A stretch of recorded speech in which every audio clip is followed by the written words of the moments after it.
नमस्कार दोस्तों, चैनल में आप सबका स्वागत है। क्या आप जानते हैं भगवान जगन्नाथ हर साल 15 दिनों के लिए बीमार पड़ जाते हैं। लेकिन भगवान क्यों होते हैं बीमार? क्यों रचते हैं लीला? आइए आज हम जानते हैं। जगन्नाथ पुरी रथ यात्रा सांस्कृतिक और धार्मिक धरोहरों की महानता का प्रतीक है। ये हिंदू में धर्म और आस्था का उदाहरण है। ज्येष्ठ माह की पूर्णिमा को भगवान जगन्नाथ की स्नान यात्रा का महोत्सव मनाया जाता है। इस दिन भगवान जगन्नाथ, बलराम और सुभद्रा को मंदिर के बाहर लाया जाता है। भगवान जगन्नाथ को 108 स्वर्ण पात्रों में भरे विभिन्न तीर्थ स्थलों के जल से स्नान कराया जाता है। स्नान के पश्चात ही भगवान को बुखार हो जाता है और भगवान जगन्नाथ बीमार पड़ जाते हैं। फिर 15 दिनों के लिए वो विश्राम के लिए चले जाते हैं। इस दौरान मंदिर के पट दर्शन के लिए बंद कर दिए जाते हैं और 15 दिनों तक सिर्फ उनके निजी सेवक को ही भगवान के एकांतवास में जाने की अनुमति होती है। इस दौरान 24 घंटे चलने वाली भगवान जगन्नाथ की रसोई को 15 दिन के लिए बंद कर दिया जाता है। 15 दिन भगवान भोग ग्रहण नहीं करते। उनको सिर्फ हल्की खिचड़ी दी जाती है और विभिन्न तरह के काढ़े और जड़ी बूटियां घोलकर पानी के साथ दी जाती है ताकि भगवान शीघ्र ठीक हो सके।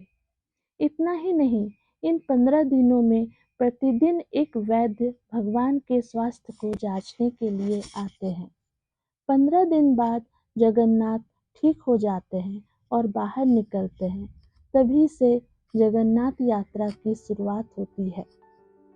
लेकिन आखिर भगवान जगन्नाथ हर साल 15 दिनों के लिए क्यों बीमार पड़ते हैं? इस विषय पर एक प्रचलित कथा है। माधव दास नाम का एक परम भक्त था।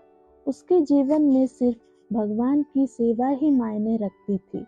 उम्र के साथ वो बहुत बीमार पड़ गया। लोगों ने कहा कि अब भगवान जगन्नाथ की सेवा तुम्हारे बस का काम नहीं। लेकिन माधव दास बोला कि जब तक इस शरीर में प्राण है, मैं भगवान की सेवा नहीं छोड़ सकता। इसी दौरान एक दिन सेवा करते करते माधव दास मूर्छित हो गया। उसके बीमार होने पर स्वयं जगन्नाथ उसकी सेवा के लिए उसके पास आए। भगवान जगन्नाथ उसकी सेवा करते रहे।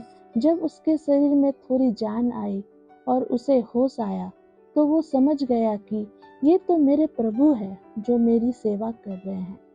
वो भगवान के चरणों में गिर गया, बोला, प्रभु आप मेरी इतनी सेवा कर रहे हैं, ऐसे में कैसे होने दे सकता हूँ?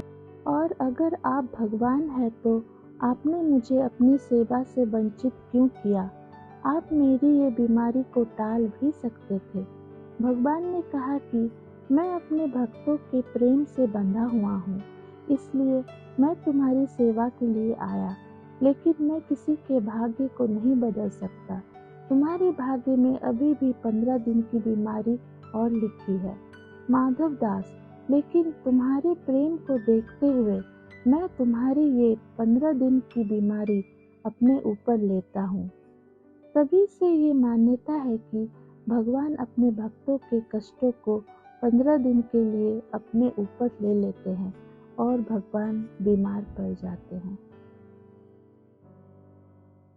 धन्यवाद।